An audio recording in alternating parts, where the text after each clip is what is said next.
What is up, Steelers Nation? Thank you so much for jumping on to a post-game live stream here at All Steelers Talk, recapping the Pittsburgh Steelers' dominant win over the Tampa Bay Buccaneers in their preseason opener. It was a great game to watch from start to finish. The Steelers had plenty of excitement, especially on the offensive side of the ball, and they tapped it off with a strong defensive performance, followed by, or led by, I should say, rookie Nick Herbig. Plenty to talk about, plenty of winners, plenty of losers. We're going to dive into all of it. For those of you jumping on, please send me all of your questions. I would love to answer as much as I possibly can while we're here to give you guys as much insight and as much knowledge as I could spread on what took place last night in Tampa Bay. The Pittsburgh Steelers walk away 27-17 winners. They start their preseason with the victory, and I think we start with the man of the hour, Kenny Pickett and George Pickens, are the men of the hour. Kenny Pickett and George Pickens. Those two combined for a 33-yard touchdown, which sparked everything. And I think if you take a closer look, you have to see that this is exactly what the Steelers have been trying to do. They went into the offseason and Kenny Pickett had a plan. I need to be more confident in the pocket. I need to be able to spread the ball out. I need to build chemistry with my wide receivers. You looked at last season, and time after time after time, Kenny Pickett told us in the media, yeah, it's tough to learn on the fly because I had almost no time with these guys in the offseason. And you followed that, or he followed that with, I'll have that this offseason. It'll be better. We'll be able to gain that connection. You talked to George Pickens this offseason, and he told me personally, I have to be able to catch a football, take it 60 to the house. That is the next step in my development. That's how I become a superstar wide receiver. That's exactly what happened last night.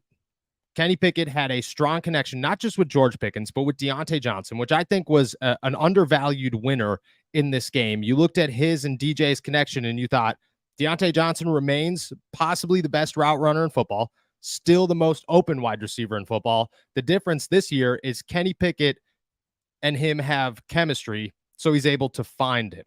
He's able to hit him on the brakes instead of waiting, looking at him as a third read, or not having the confidence to make the throw to understand where he's going to be. That totally changed. And that is a complete game changer for the Pittsburgh Steelers. Then they cap it off with the 33-yard bomb to George Pickens across the middle. He catches it. He makes a defender miss. He makes another move. He takes it to the house, which it's not 60, but it's pretty close. You got to feel real good about those two. Obviously, they did the celebration there at the end. He talked the other day about him and Ben and AB and how he believes, George Pickens said, how he believes Kenny and him could be that AB Big Ben connection in 4 or 5 years. I think it could come much sooner than that. I think that Kenny and him could have an instant connection, and a lot of it relies on George Pickens, and a lot of it,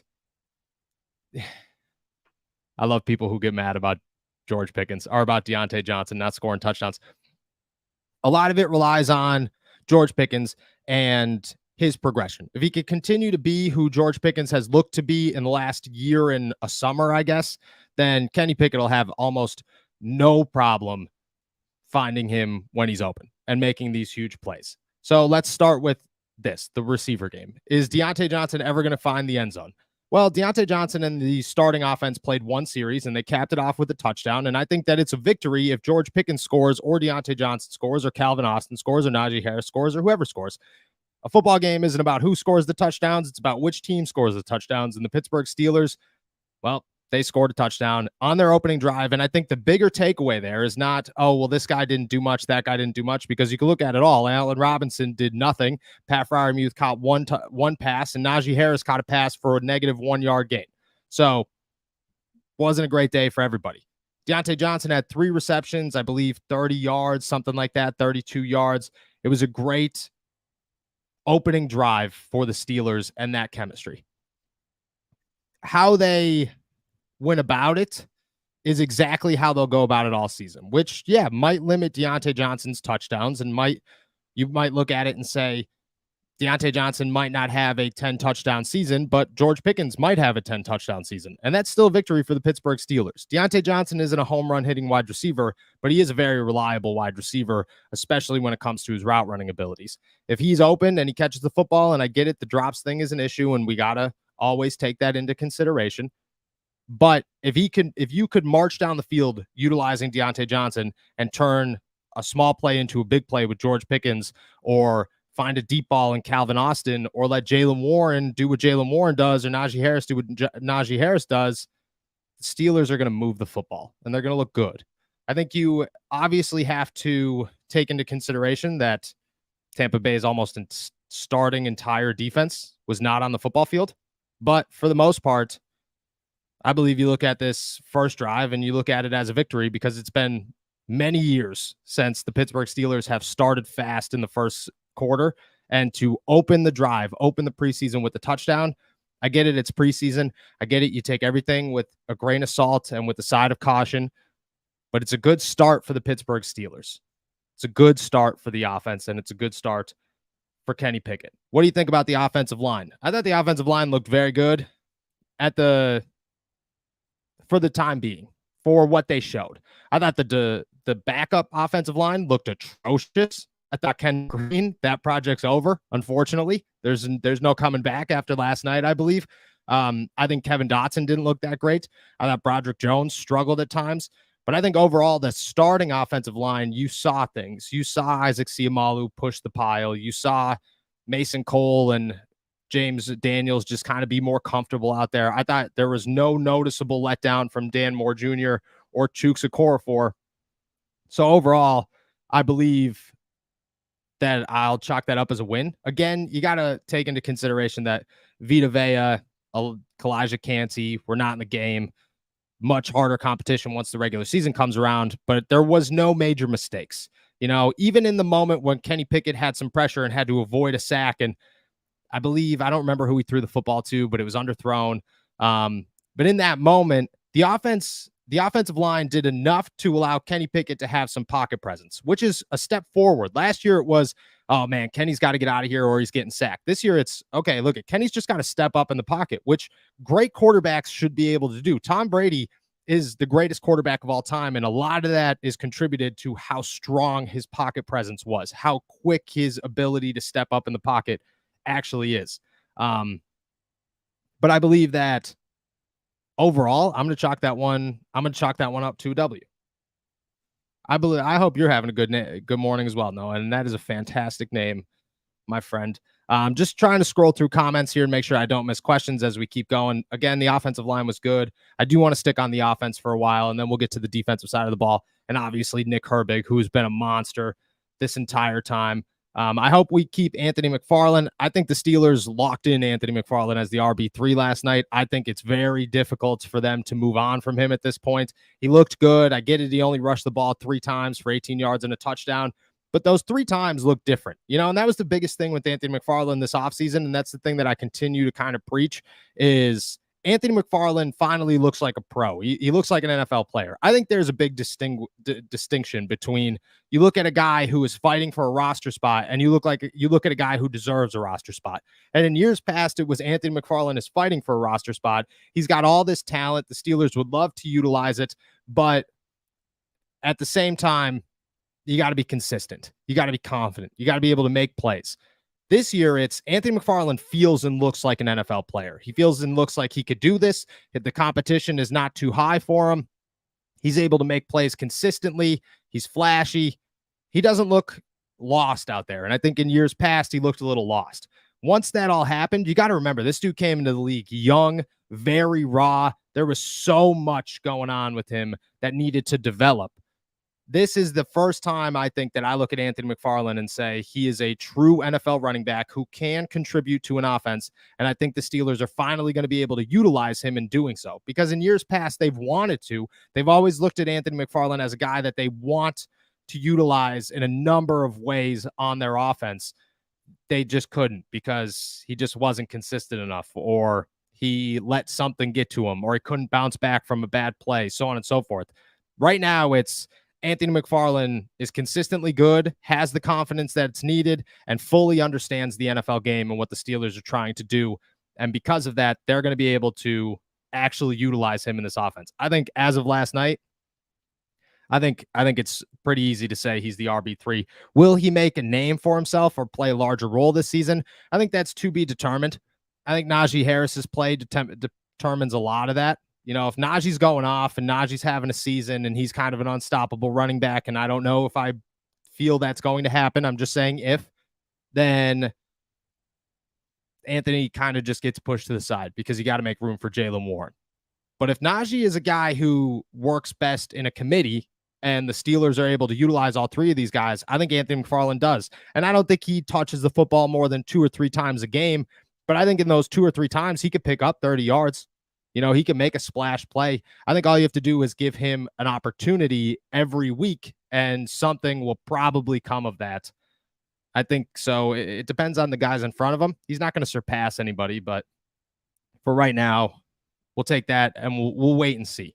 What about Najee Harris? Seemed like to lack a little bit, or am I overthinking it? I don't think he was given the opportunities. I think the Steelers were really kind of looking for Kenny Pickett in this one and to keep a guy like Najee Harris clean and uptight. I don't think that pass to him was his fault. I'd chalk that one up to Kenny Pickett. And honestly, like, I don't even think it was a bad play by Kenny. I think it was a good reaction by the defense, a play that nobody really had an opportunity to go and get. I'll say this: Najee has been very quiet during training camp, and by the end of the the end of the preseason, I want to see him do something big. I want to see a big play made by him. I want to see a 20-yard burst. It doesn't have to be a 100-yard game. It doesn't have to be a bunch of touchdowns. He doesn't have to take over the Steelers offense. I just want to see him have a play where you go, oh, okay, there it is. There's Najee Harris. There's the development. There's the year 3 step. I just haven't seen that yet. I don't think you're overthinking it, but at the same time, I think that we have to kind of play a waiting game when it comes to Najee Harris, because last year they saw the injury and I think they went into this year and just said, okay, we got to stay calm. We can't do too much with this kid. We know what we have in him. Let's try to figure out everybody else. And they've been doing that. It's been a lot of Jaylen Warren. It's been a lot of Anthony McFarland. It's been a lot of these undrafted guys. Hasn't been a ton of Najee Harris. Did I know that Calvin Austin III was a walk-on at Memphis? I did not know that, actually. That's pretty cool. And a track star as well. Well, I could tell you that watching Calvin Austin for the last 2 years, or at least 2 summers, I could tell you he was a track star, no doubt about it. And what he showed last night was awesome. That is exactly what the Steelers have been looking for Calvin Austin to be. And I get it. They couldn't do it last season because of the injury, but last summer, that's what they wanted it to be. They wanted Calvin Austin to be the deep threat, the guy who could just break open any defense. And this summer, they've hammered it even harder. Going into last night, I had almost 100% confidence that he was going to catch a deep ball. I didn't think it was going to be 67 yards to the house, but that made it even better. And to come from a guy like Mason Rudolph, who isn't the best deep ball thrower, I think that is a huge W for Calvin Austin, man. I'm glad that they kept him in the game late. I'm glad that they gave him opportunities with multiple quarterbacks. I'm glad that they didn't just stick him out there for the first series and say, we're done. And then I'm very glad that they utilized his speed to try to see what they have in him. Who cares about a jet sweep right now? I hope they don't run jet sweeps every single week and overuse it like they did last year, but I do hope that they utilize it once in a while. I hope that they don't just hammer deep balls like they did with George Pickens last year when it comes to Calvin Austin, but I would love to see it every once in a while. And Calvin Austin has those capabilities. He also has everything else. He's got strong hands. He could play on the outside, as we saw last night, and he could play on the inside. I think Calvin Austin was a huge win last night. I think Calvin Austin's upside's ridiculous. And I think there's a lot of people that he started really slow in camp, and I chalked him up as a loser after week 1. I kind of had the expectation that he would bounce back. That has come, and I'm very, very, very excited for what Calvin Austin brings to this team.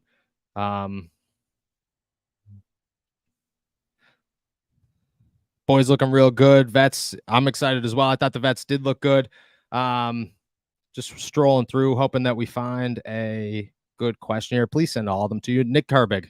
We got to talk about Nick Herbig. We can't ignore Nick Herbig. Nick Herbig is a stud, my man. And I was nervous. I was very, very nervous that Nick Herbig was not going to play last night. I thought that the hip flexor thing was really bugging him, and he suited up, and they were just like, worst case scenario, we'll put you in the ball game, but chances are you're not going to play. I don't know why David Perales played ahead of him. I don't know why Quincy Roche played ahead of him. I couldn't tell you. But when he entered that ball game, the Steelers defense was at its best. And it was exactly what I wanted to see, because I was nervous for how dominant he's been in training camp and how impressive he's been against the Steelers offensive line. I wanted to know, does that carry over to a ball game? Does that happen when he's going up against other people who he can't study on a daily basis? When he's not working right next to TJ Watt so he can walk him through everything? Can Nick Herbig beat guys with his speed because he obviously lacks the arm length? Yes. The answer is yes. Nick Herbig is a stud, dude. There is a lot to look forward to with this guy. And I get it. Third string offense. You got to take that one and say, well, it is what it is. There's third string offense, but at the same time, it is what it is. He put on a show. So if you're going to discredit it with a limited basis and say, overall, very impressive. Probably the biggest winner of the night, I would say, is Nick Herbig. And I think now the question is, can he continue that? Can we get even more from him? And can he surpass Marcus Golden? Because I don't know what to expect from Marcus Golden. And I think Marcus Golden has had a phenomenal career, is a guy who's very reliable, who could be that third veteran outside linebacker that the Pittsburgh Steelers have been looking for. I feel very good about all those things. But at the same time, it's not like Nick Herbig was a 7th-round pick. It's not like this is Mark Robinson again, or whoever you want, or Connor Hayward, or whoever. This is a 4th-round pick. Alex Highsmith is a former 3rd-round pick. In his rookie season, he was the backup, and he contributed. And when he needed to, he played well when Bud Dupree went down. Nick Herbig, 4th-round pick, rookie, looks really, really good. I get it. You brought Marcus Golden in to be that number 3, but if he continues to play like this, I don't know how you don't put Nick Herbig on the field during the regular season and say, hey, man, go make some plays, because he looked like, again, like the biggest winner for the Pittsburgh Steelers last night. Super excited about that kid. I don't know if his role will increase against Buffalo. I hope it does. If we're being honest, I hope he plays at least 1 or 2 snaps with the first team against Buffalo, because I want to see him against some real competition. And if he does it again, I think that it's pretty big trouble for Marcus Golden and anybody else who's looking to contribute off the edge who isn't named TJ Watt and Alex Highsmith. What role are we seeing for Connor Hayward here? I think that Connor Hayward showcased exactly what his role is last night. A receiver. They'll toss him in the backfield once in a while to kind of just change of pace type things. I don't think he's a good runner. I mean, last night he had a decent gain, but I think overall he has very poor vision in the backfield, which is expected because he's a tight end and never really played running back like that. I think that he's got the most reliable hands of anybody who's going to make the 53-man roster. I look at Connor Hayward as a dude that they will utilize in the slot a lot. And with Gunnar Olszewski kind of fading off last night, I think that Connor's got an opportunity to kind of be that third slot guy, maybe even that 2B slot guy, because Calvin Austin's going to bounce to the outside more times than not. And I think that's where Connor Hayward plays. And I think he's been impressive. I think the development of Connor Hayward during this summer has been very noticeable and something that the Steelers are going to utilize to their advantage. I think that that's somebody that is certainly on the rise. Want to talk about Akeem Butler. Want to talk about Quan Alexander. No doubt. Matt Canada. Questions about Matt Canada. We'll get to everything. First, we got a word here quick from our boys, Aura. Have you ever Googled yourself and were shocked at the personal information exposed on one of those public listing sites? As somebody who only wants the right information online for me and my loved ones, it's very important that not everything is leaked on the internet. Data brokers are making a fortune selling your information to robocallers, spammers, and others who want to learn more about you, like where you live. Today's sponsors, Aura, can identify data brokers exposing your information and submit opt-out requests on your behalf. Brokers are legally required to remove your info if you ask them to, but they make it super hard to do so. Let Aura handle it for you. Aura also does so much more to protect you and your family from online threats you can't see. I just started using Aura, and let me tell you, when you Google my name now, things feel, well, pretty good. It's really easy to set up so you don't have to download several different apps to get things like parental controls, antivirus, VPN, password management, identity theft insurance, and more. You get everything at one affordable price. Let Aura do the hard work of keeping you safe online so you can focus on other tasks with peace of mind. You can either let people continue to exploit and profit off of your private information, or you can go to aura.com/Steelers Talk to start your 2-week free trial. That's AURA.com/Steelers Talk for your 2-week free trial of Aura. All right, we are back. Appreciate you guys for sticking around. Let's dive back into the questions here. Matt Canada, there is no way in hell Matt Canada messes up with all these weapons, right? I'm going to say I hope not. I very much so hope not. I look at Matt Canada right now as a guy who is developing like everybody else. I will say this. Last night, watching George Pickens catch that pass across the middle of the field, loved that. Had no issues with that at all. Thought that was a huge development. I thought Deontay Johnson was more open. And I also thought that the dumb things like the Zach Gentry screen pass was only brought out one time. And I'm sure it'll be brought out more. But if we're going to limit it, we're going to limit it. I don't know if Matt Canada can mess everything up. I'm not going to be super high on Matt Canada, but I will say that this is the first time that Matt Canada has had an offense with no excuses. And I think that goes both ways. It goes the way of Matt Canada has no excuses. So you have to look at him as a guy who has a fresh slate. It's no longer, well, this is Ben Roethlisberger's offense. It's no longer, okay, well, now it has to be Matt Canada's offense, and he has to force the quarterbacks to play like that.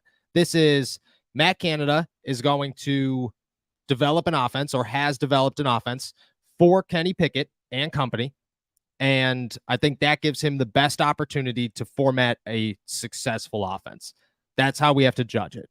This season is the first time that he got to sit down with a quarterback and say, hey, look it, we're both new. Let's break this bad boy out. Let's see what we can do. Here's all our weapons. What are you comfortable with? What do I think is going to succeed? Let's formulate a game plan. I think it's a fresh slate for Matt Canada. Am I high on him? No. Do I think that there's reason to have a little bit of faith in this guy? Yes. Yes, I do. Quan Alexander and Keanu Benton, future stars. Okay, so Quan Alexander, from the second he walked into Pittsburgh, has done exactly what he did last night, and that is light up anybody who touches the football instantly. First off, that unnecessary roughness, or whatever the call was on the screen pass, nonsense. That was as clean of a hit as they come. You can't get any lower than that as a linebacker. Sorry, but at that point, you're not even tackling anybody. Quan Alexander looks like a freak. He is, in my opinion, the best looking linebacker that the Pittsburgh Steelers have right now. Last night showcased that in a lot of action. And it wasn't as if he was playing and the other guys just got limited reps. So Landon Roberts got limited reps, but I expect big things from Landon Roberts in the role that he's comfortable playing. And I think he understands that, you know, in his own words, he's going to get in there to throw his fastball, which is to stuff the run. When it comes to Cole Holcomb, he was out there just as much as Quan Alexander. Mark Robinson, out there just as much as Quan Alexander, if not more. I thought Quan looked head and shoulders above everybody else. Definitely looks like the best Steelers linebacker right now. I think that's extremely exciting. He's still young. He's got to stay healthy. That's the biggest thing. But you got to remember, dude, this guy has a lot of starting experience. He's a former first-round pick. This dude has been a stud in the past.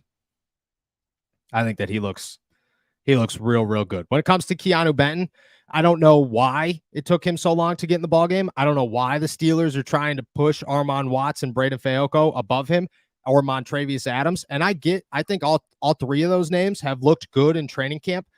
But as soon as Keanu Benton stepped on that field, there was a noticeable difference. There was no push from the defensive line during that first two series at all. Keanu comes in, immediate push, immediate penetration. Isaiah Loudermilk, him, and DeMarvin Leal were hands down the best combination that the Steelers put on the field last night when it came to their interior defensive line.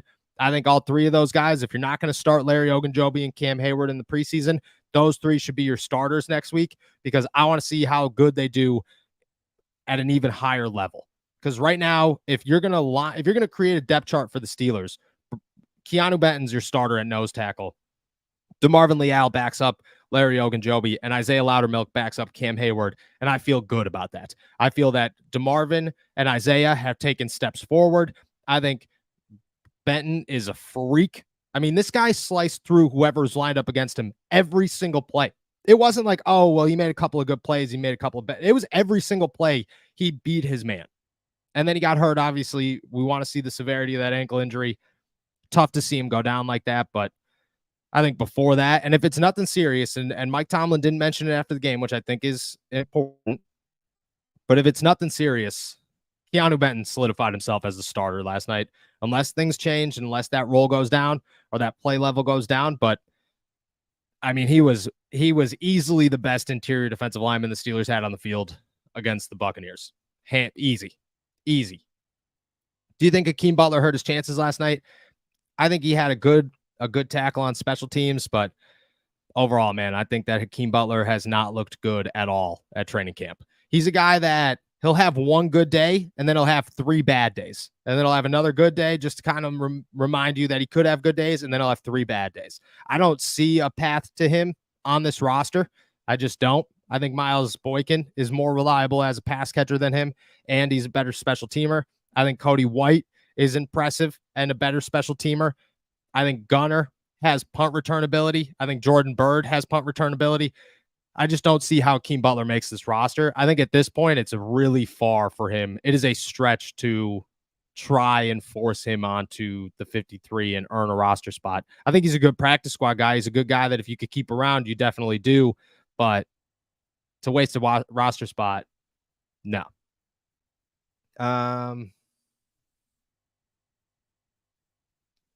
Love this as well. Yes. Nick Herbig's speech. Let me pull this up real quick. If you haven't heard it, this is what he said after the game. I feel like I was born to be a Steeler. I'm supposed to be here wearing that black and gold. I feel that black and gold running through my veins right now. It feels like exactly what God wanted for me. If that doesn't give you chills, if you didn't just hear that and go, my God, Nick Herbig is a Steeler, I don't know what's going on. I hope everything's good, but you're missing out, man. And I hope that you could reread that somehow or find that somehow and get those chills because it was awesome. It was to hear that. Awesome. That dude's a stud. Just looking for some questions here. Yeah, Kendrick Green. I think the Kendrick Green experiment has hit the end of the road here just because they didn't use a fullback last night. They're going to very limited opportunity use a fullback during the regular season. And I'm sorry, but Kendrick Green is the worst offensive lineman on the Pittsburgh Steelers roster right now, hands down. And he can't play offensive line.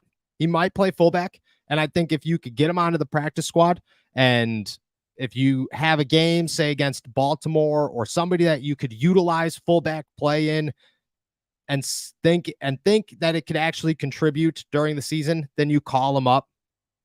But he is not a 53-man roster guy, and last night was atrocious. Last night was the end of the road for Kendrick Green, in my opinion.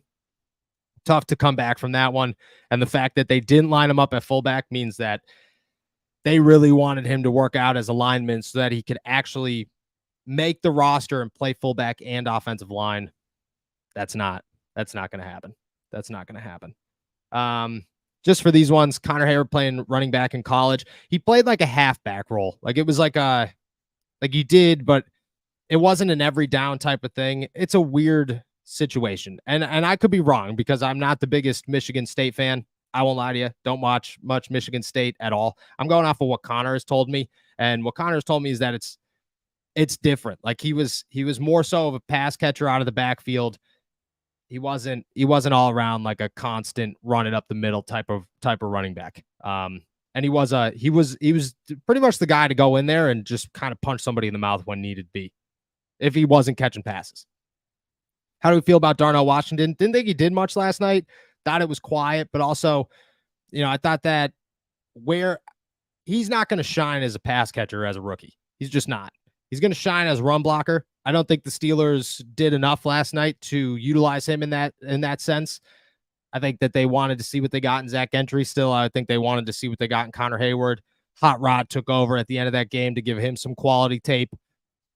I just didn't see a lot from Darnell. I think I'm very high on Darnell. I think Darnell looks good at practice. I think he is exactly what the Steelers want him to be, which is a blocker, a really, really good one. And I think that that'll show itself as we move forward and they run the football a little bit more. Oh, my man Carl.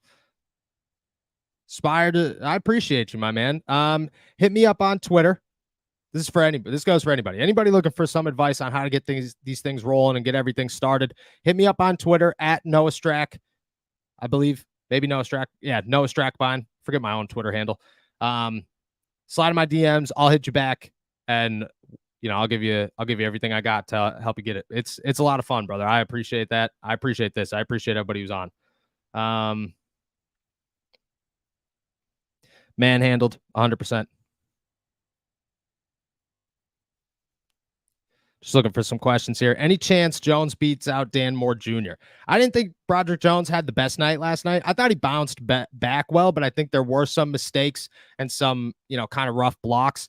I think overall Dan Moore is the starter right now, but I think that's okay. Like, you don't have to rush somebody into a spot. And this is an NFL scout once told me that Dan Moore Jr. can be your fifth best offensive lineman, and every offensive line needs a fifth best offensive lineman. It shouldn't be your left tackle spot. I get that. But if Dan Moore Jr. could hold his ground, and we've seen that in the past, like there have been mistakes, definitely. And there have been some real sloppy plays from Dan Moore Jr. But he's also been impressive against some guys like Myles Garrett, who, if you're going to stop anybody, go stop Myles Garrett.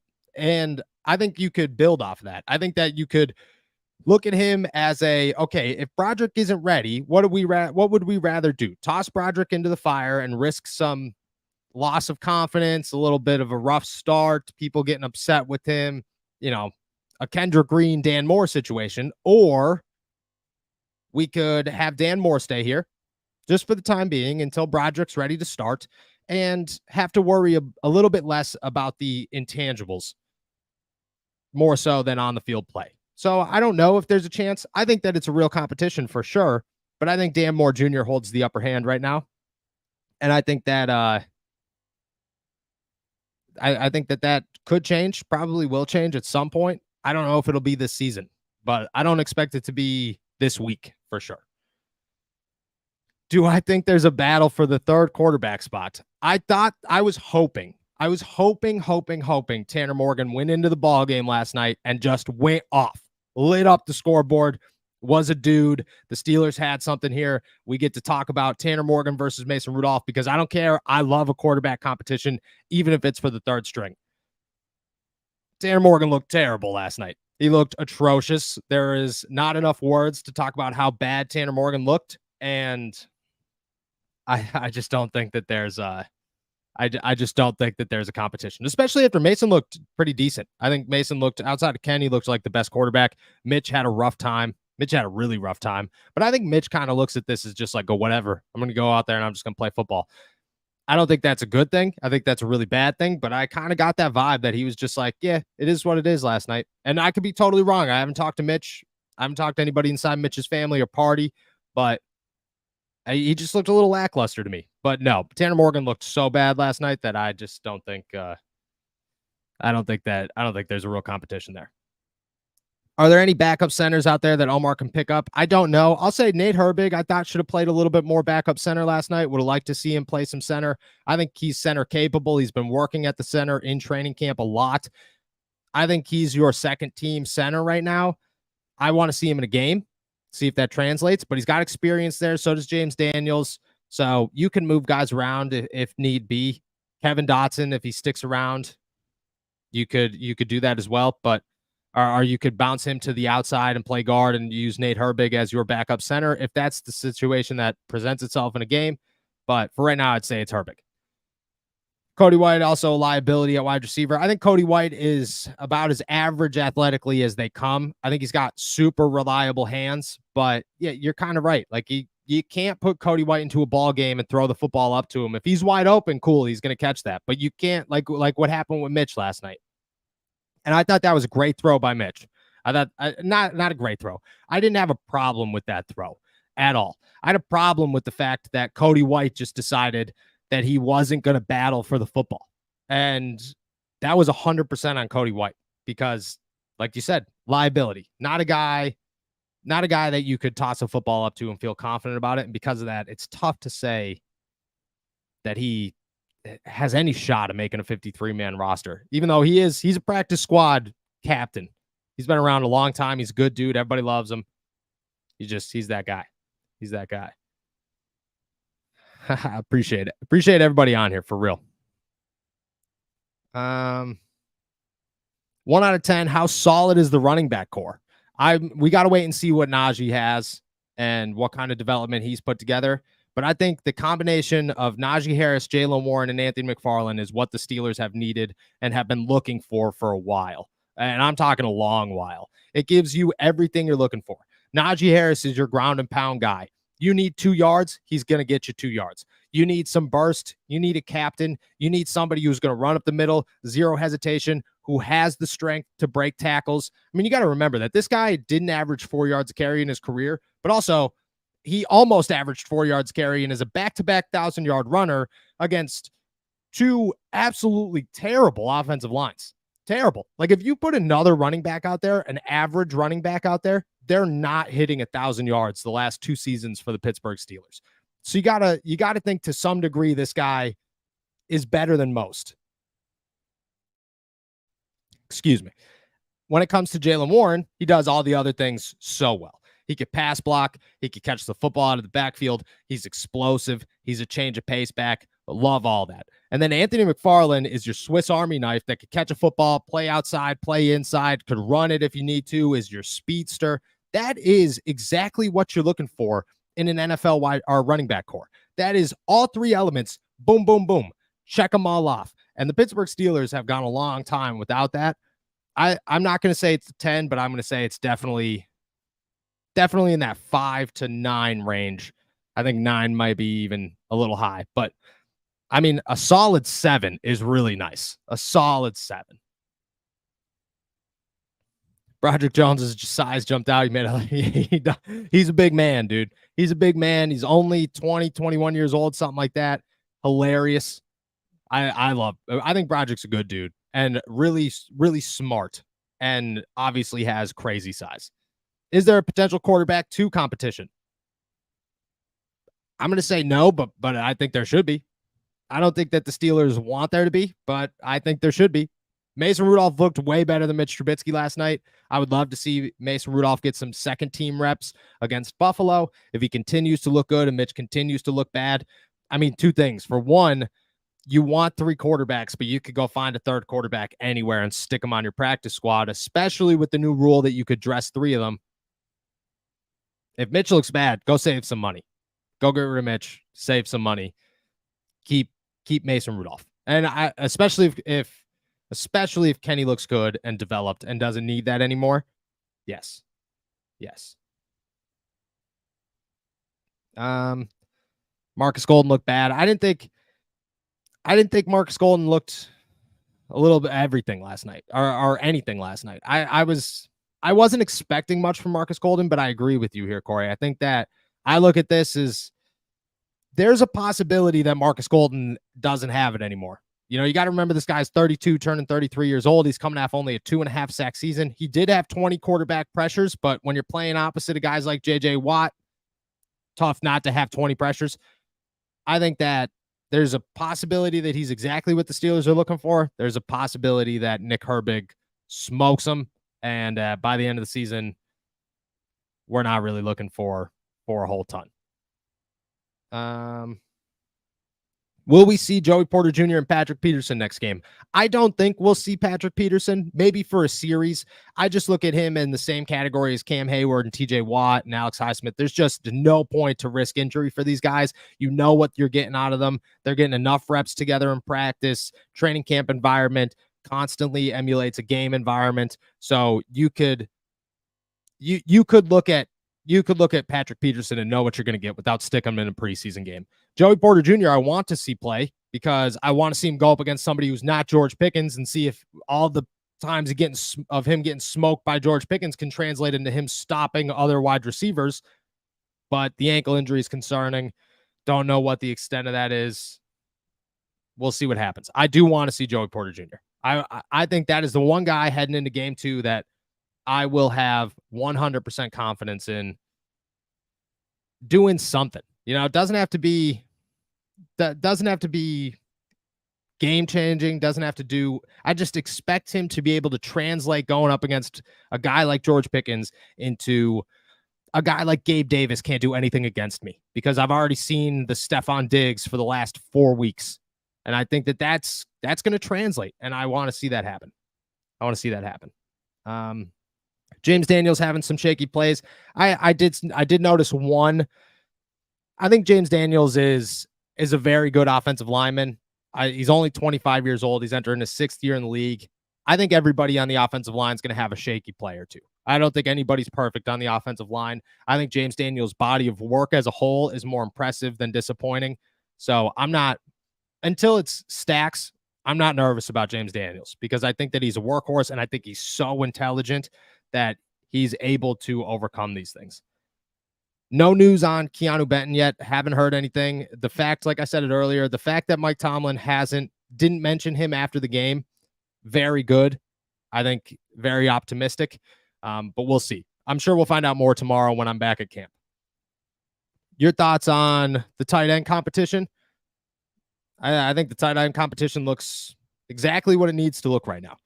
I don't think there's a real competition either. I think it's Pat Freiermuth is going to start, obviously. I think Darnell Washington is going to be utilized as a blocker more than a pass catcher, maybe once in a while in the red zone. But even with his big body, he doesn't really show out like that. That's still a developing thing for him because he wasn't asked to do that at Georgia. I think Zach Gentry is going to be that veteran. He's going to be the guy that they toss out there once in a while. He may get a handful of snaps a game. That's really all they're looking for. And then I think Connor Hayward's going to be utilized as a Swiss Army knife. I do expect him to get a chunk of plays. Not a ton because there's so much talent out there, but I do think that Connor Hayward is going to be very involved in the offense. Not as much as Pat Freiermuth, but to a lesser degree when it comes to the passing game.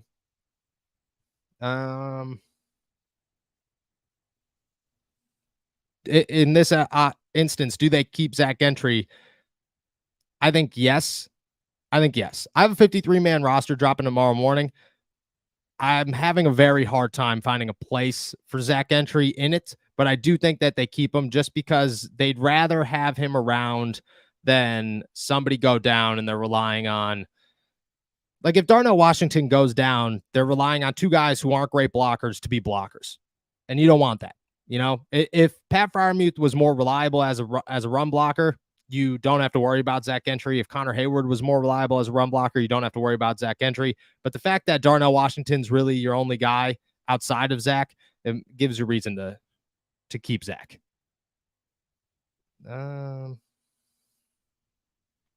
What a way to wake up on a Saturday. Beautiful time, let me tell you. Last night was fantastic. Felt real good to just watch some football. Does it scare you that Quan is the best linebacker after we paid Holcomb? No, because I don't think anybody got a deal that's like, oh my gosh, that's a ton of money. And I also think that Cole Holcomb didn't look bad. I just thought that Quan Alexander looked better. But if those are your two, I think the Steelers situation is simple. They have gone years since Ryan Shazier, really, with trying to replace Ryan Shazier. Haven't been able to do it. This offseason, they said, we're done messing around. There's no more plug and play. We're just figuring it out. We're going to go get Cole Holcomb, who could do it all. We're going to go get a Landon Roberts, who's a run stuffer. We're going to develop Mark Robinson. We're going to go get Tanner Muse, who's a special teamer. And then we're going to get Quan Alexander, who's a coverage guy and just an explosive inside linebacker. All the boxes are checked. Whoever works out, works out. Whoever doesn't, doesn't. Either way, we could get rid of everybody after a season if need be. And that's how all the contracts work out. It's much like the Chooks and the James Daniels and the Mason Coles. If it didn't work out and if they decided, nah, this isn't it, they can move on from these guys after a year. Doesn't hurt them. They're in good cap space still. I think that it doesn't concern me at all. No, I think that it's good that they were able to do this. I think Cole Holcomb is a guy that has a lot of potential and is young and is coming off. You got to remember that he's coming off a season-ending foot injury a year ago, so he didn't get to finish last season. So it's been a while since he's played football. So the fact that Quan looked better isn't a bad thing. I think it's more of an optimistic thing that they might have 2 or 3 guys that are really solid contributors that they could utilize. Why does everybody talk about Najee Harris like he might be trash? I don't think Najee Harris is trash. I think he's a reliable guy. I think my question is, how good could Jaylen Warren be when it comes to that conversation? Does Jaylen Warren present too much talent to not cut back on Najee Harris? I think that's a real question to ask. Is Jaylen Warren a starter? On how many teams is he a starter? I think that's a question to ask. But no, I think Najee's a starter almost anywhere he goes. And I think he's, just like I said before, it is a guy who rushed for 1,000 yards back-to-back seasons, and the Steelers had an offensive line that if you put almost anybody else in front of that line, anybody who's you could say is average in the NFL, they're not rushing for 1,000 yards. So that shows something. It might not show a lot, but it shows something. My thoughts on the defensive line. I went through this a little while ago, but I'll go through it again real quick. Isaiah Loudermilk, DeMarvin Leal, and Keanu Benton, best 3 combination that they put out on the field last night. I think Isaiah Loudermilk looks very developed, which is awesome to see because I think that guy has a ton of potential and size and work ethic, and to learn behind Cam Hayward is awesome. DeMarvin Leal, I was nervous about him because he hasn't been doing much in training camp. Excited me last night, looked good, looked athletic, looked confident playing inside, and looked bigger. And then Keanu Benton was the best defensive lineman that the Steelers had last night. That dude was a monster. And that should be if you're not going to roll Larry Ogunjobi and Cam Hayward out in your second preseason game, those 3 should be your starting interior defensive linemen, because you should see what you have in those guys against as many first-team guys as you could get and see if it works, because those are your backups. You're feeling really good about that. And then you could have a guy like Braden Vogel coming off the bench to plug up the nose as a run stuffer with Keanu, and maybe you keep a guy like, I don't know, Armon Watts or Montravius Adams to kind of rush the passer and be like a last resort. Me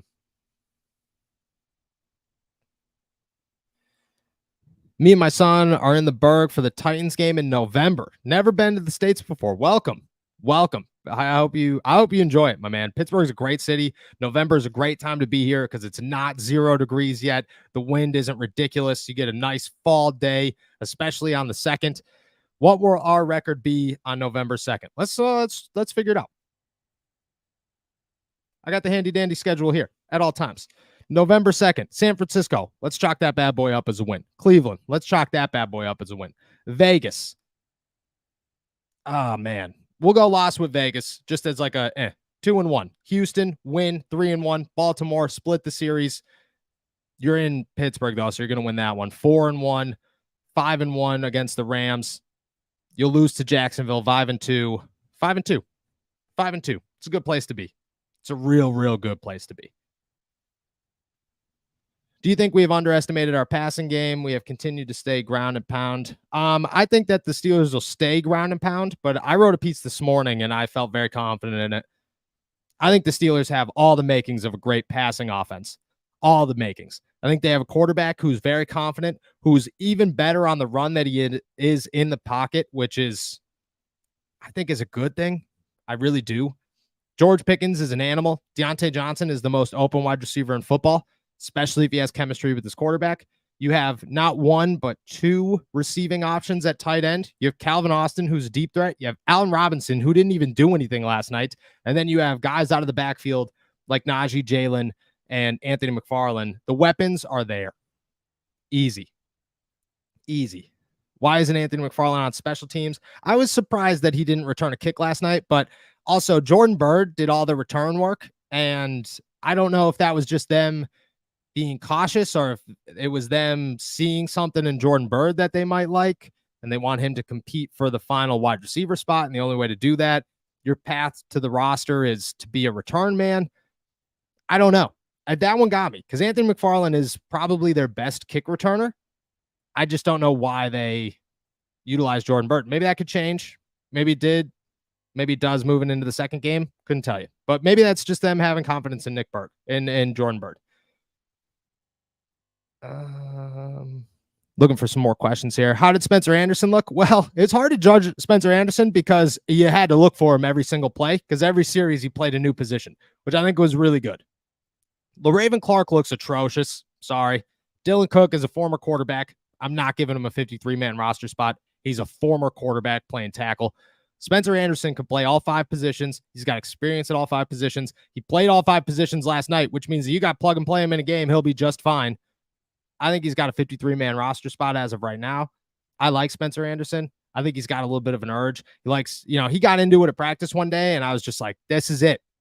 I'm looking for that fire. If you're an end of the depth chart type of guy, bring that fire. Because when you get in the game, you can't fight people, obviously, but you could hit somebody. You know what I mean? Like you could give somebody a little chuck to just say, like, hey man, I'm here. I'm real. And I like that. I like that. I like that electricity from a guy that young. Oh, here it is. Who do you think you put as the Steelers starting slot after last night? I think it's Elijah Riley. I think Elijah Riley had the better of the game between him and Chandon Sullivan. I think he played more time. I think he showed exactly what the Steelers wanted him to show, which is I could come off the edge as good as anybody in the NFL. Try and stop me. Elijah Riley, man. He looks good. I think there's a spot for him and Chandon Sullivan right now because I think they both look good, especially with Corey Trice's injury and James Pierre looking atrocious. James Pierre was the worst game I've seen of James Pierre's career. And Luke Barku didn't look great either, but it looked better than James Pierre. But those two looked way better. If I'm picking a starter right now, I'm going Elijah Riley. Definitely. Carl, appreciate you. Sorry I missed this for a while. Appreciate you passing along advice on starting. Oh, yeah, no doubt, bro. We don't call it X. I appreciate you, though. Can the Steelers save money on the salary cap by cutting Kendrick Green and Mitch Trubisky? Kendrick Green is on a rookie deal, so he's not really getting paid much. Doesn't really save you a ton of money. Mitch Trubisky, I forget what his cap hit is now. I think it's like $5 million, something like that. We can look it up as we are talking here. I think that's the one that if you're looking to save some money, which you don't have to, but if you're looking to save some money, that's how you do it. Yeah, he's got a dead cap hit of $10 million this season. I don't know if it's worth it. I don't know if it's worth it, especially just because, like, what if the worst case scenario happens? I think you'd rather just, as crazy as it sounds, Mason Rudolph as your backup, Mitch as your third is not a bad idea. Not a bad idea. Do you believe Calvin should push Robinson for the starting position? So 2 things here. One, Crystal, I like this because no way he's getting $15 million next year. I agree with you. He's not. But I think that I think there are always ways to lower a cap hit. I think there are always, you could cut him and re-sign him if you need to. And I think that if he likes Pittsburgh, he's open to do that. Do I think that Calvin could push him out of the starting spot? No, just because I think Calvin's going to be utilized everywhere. He's going to be an outside guy. He's going to be an inside guy. He's just going to be wherever the Steelers need him. I think that there's a possibility that he plays more than Allen Robinson, definitely. But I think when they announce the starting lineups, it'll be Allen Robinson unless he starts to go downhill. But I think last night, like, he didn't show anything last night. He didn't touch the football last night. But I think that's okay because I've liked what I've seen from him in practice. He's a vet at this point. It's really not about him getting reps. It's about Calvin Austin getting reps. So I think it's, it's good to have both of them. And then next year, if you don't keep Allen Robinson, yeah, Calvin Austin's your number one with ease.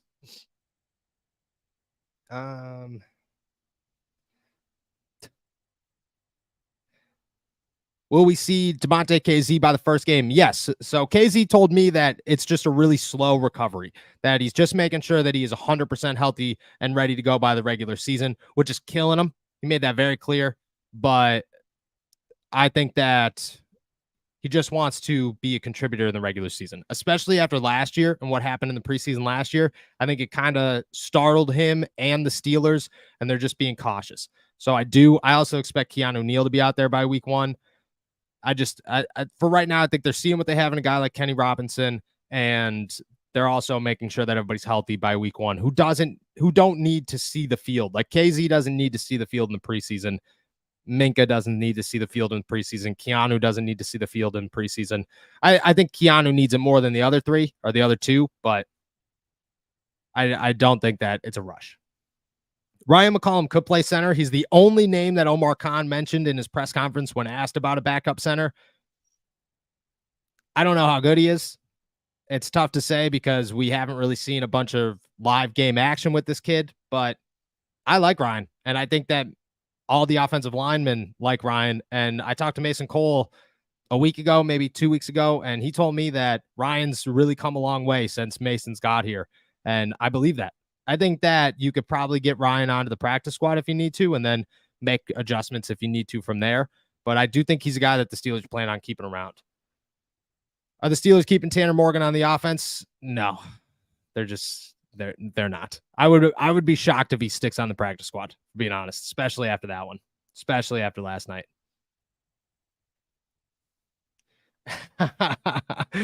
Good old I can never say this guy's name. Kwiatkowski. I don't know.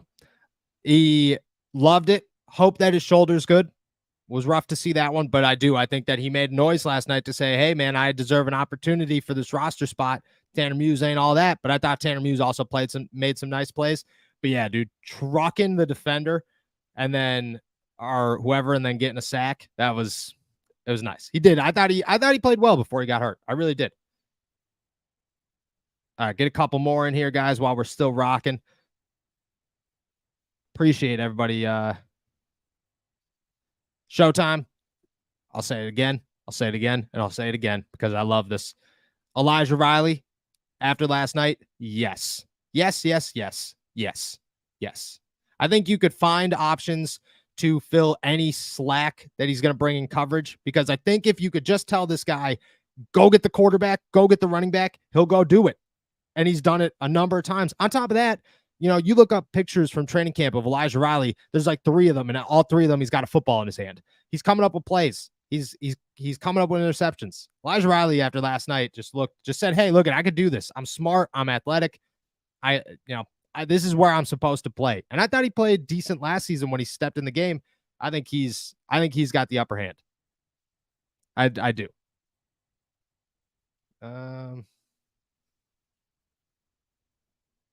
Any word on Duke Dawson? Haven't heard anything about Duke Dawson. Tough break for that kid, man. Injuries have kind of derailed his career coming up to this point. Sucked to see him go down last night. Looked like a serious knee injury. I hope everything's good. Like I said, I think we'll know more tomorrow when I'm at training camp and Mike Tomlin talks. I'm sure he'll give some updates, and we'll see who's in pads and who's walking around with slings or braces or so on and so forth. But I think that I hope all the best for Duke Dawson. He's just outside of football, he's a good dude, and I appreciate the effort and the commitment that he's put into even with all the injuries. Didn't James Pierre have 10 solo tackles? So growing up, I always used to list tackles when I was talking about cornerbacks. And then an NFL coach told me one time in a conversation that if an outside cornerback has a bunch of tackles, it means that he gave up a bunch of catches. And I think that translates very well, because if you watched last night, James Pierre did have a bunch of tackles, but all those tackles came after the guy he was supposed to be covering had the football, except for one, which was a crossing route. Luke Barku left a guy wide open, got smoked, and James Pierre had to save the day there. I thought Luke Barku looked bad too. I didn't think either of those two looked really impressive, and I think it kind of concerns me, especially against James Pierre is a guy who could come up with interceptions in the regular season. You should be able to shut down a guy like Trey Palmer, who's a 7th round or a 6th round pick. That should not be an issue for you, and it was. Do you think we'll see more Allen Robinson next week? I do. I think game 2 will be the game that the offense kind of sticks out there. The starters will stick out there for probably a whole quarter just to see what they got in these guys. And I do expect more Allen Robinson. I just think that the opening drive was 10 plays. You had to get the ball around. I mean, Deontay had 3 catches. Pat Freiermuth had a catch. Najee had a catch. And then George Pickens had however many catches. So you just look at the body of work, and there just wasn't enough to go around, on one drive. Maybe on drive 2, Allen Robinson is the dude that catches the touchdown. Not sure. But I do expect more of Allen Robinson in week 2. Going through them here. Mason's better than Mitch. I like that we got this quarterback competition started. I'm a big fan of that one. Can we talk about Mark Robinson? He was your most underrated player of the night. I think Mark Robinson looked good. I don't think he looked better than any of the other inside linebackers. I am encouraged about what I see from Mark Robinson and the development that he's put on display during training camp and just his ability to bounce back. I think that Mark Robinson's had like bad moments during camp and then will go out and just make like 4 tackles in a row. You feel good about that. I think the same thing happened last night. He finished with, I don't even remember, 6 tackles. I thought that was impressive. He's a dude that I think you still have more coming with Mark Robinson. But I think that for a guy who is a 7th round pick in his 2nd season, who's finally starting, because you got to remember last year, players' development comes from the guys that they are learning from. And last year, the Steelers weren't happy with their inside linebacker coach. And Brian Flores helped a lot, but Brian Flores was technically a linebackers coach.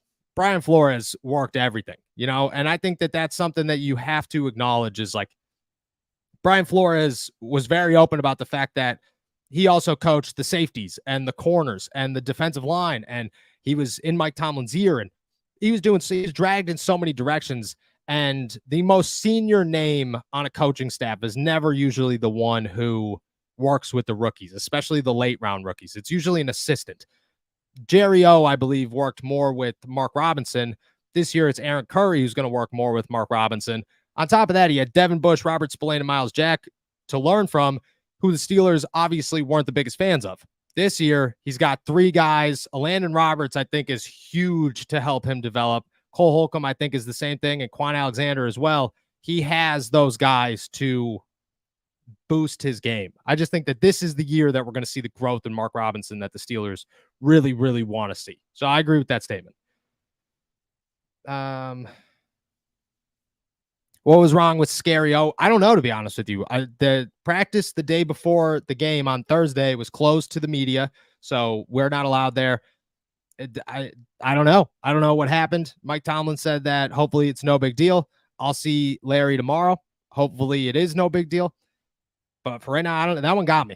That one definitely got me.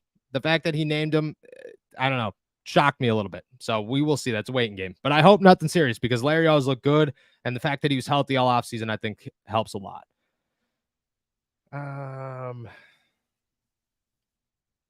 Kenny Robinson. Thought Kenny Robinson looked fine.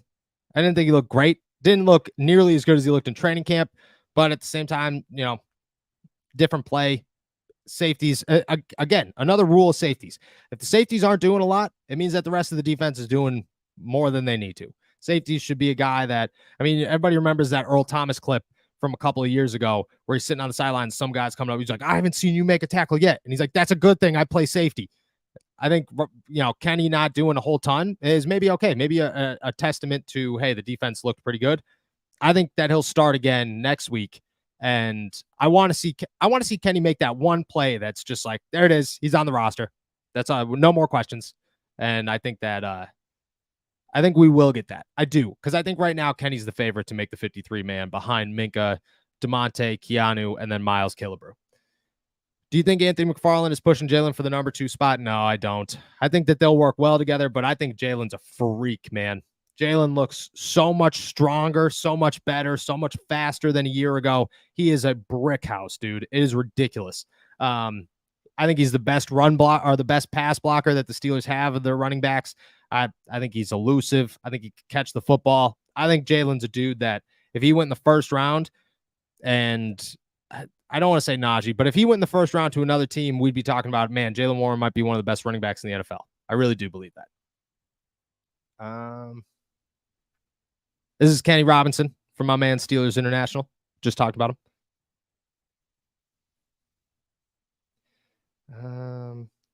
Did Mike Tomlin make a statement arguing with the refs after the Quan penalty?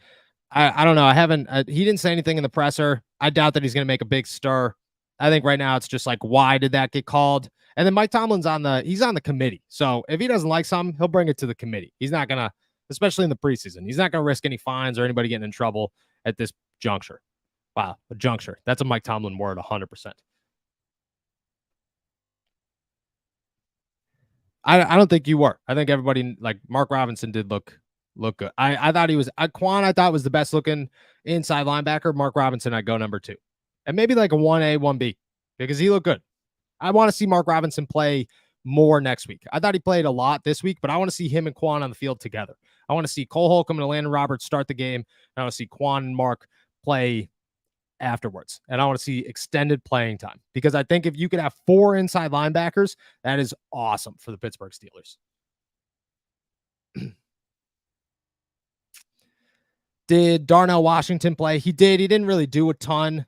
It was a quiet night for Darnell, but again, like it's for what he was built to do, the Steelers didn't do a ton of. So you know, when the first offense, you wanted to see Darnell come out there and block, they didn't really run the football a ton. So it's not a knack on who he is or what he did. I thought he did fine. Corner trade on the horizon. I don't think so. Not yet. I think that, you know, a signing during this last week of training camp, possibly. Very possible. And when those roster cuts happen, if there's somebody that they see, you got like Jameer Jones a year ago. The Steelers went out and got Jameer Jones and said, all right, him and Malik Reed are the guys after Derek Tushka spent the whole summer in Pittsburgh. That could be the same thing this year. If they don't like Luke Barkun, if they don't like James Pierre, whoever gets cut, they could go claim somebody off waivers, snag them immediately. Feel really good about that.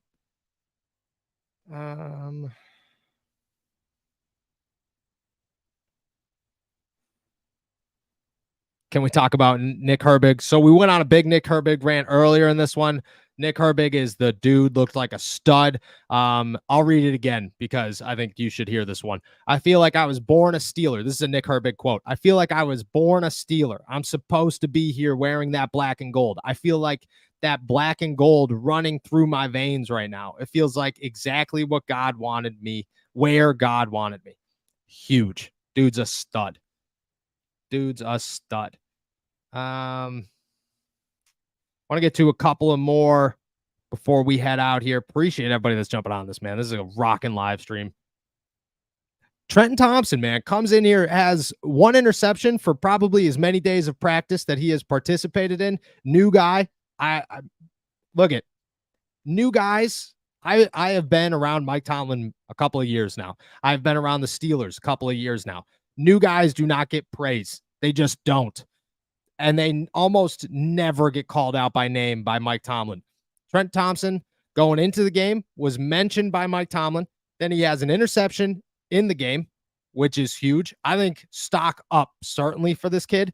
Still a battle, but if you want to talk about a safety that made noise last night, he's the one.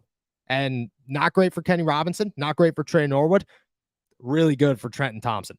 Got to continue it. He was on such a low platform coming into this that he's got to build it up quite a bit. But that is a strong start for Trenton Thompson. I was very impressed by that kid last night. Very impressed. How's my boy Braden Mann? I thought he played well last night. Want to see Presley Harvin kick some punts, punt some kicks, whatever you want to say.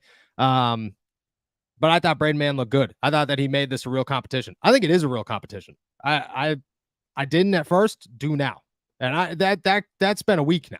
I think Braden Mann's looked more impressive in practice last week than Presley Harvin has. And I think after last night, the Steelers are thinking, hey, let's see what happens. All right, get to a couple more here.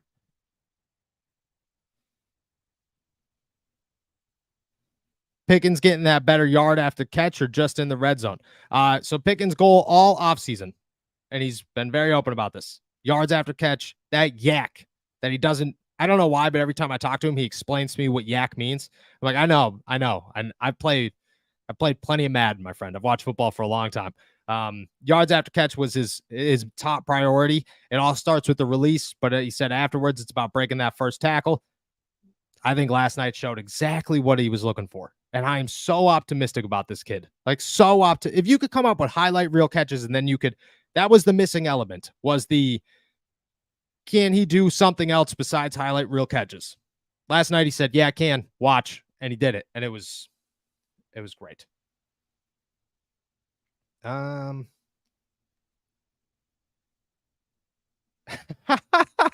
I the only one who thinks the place kicker looked like a stoner in his profile pic last night? I didn't see it. Wish I did. But BT Potter is a good kid.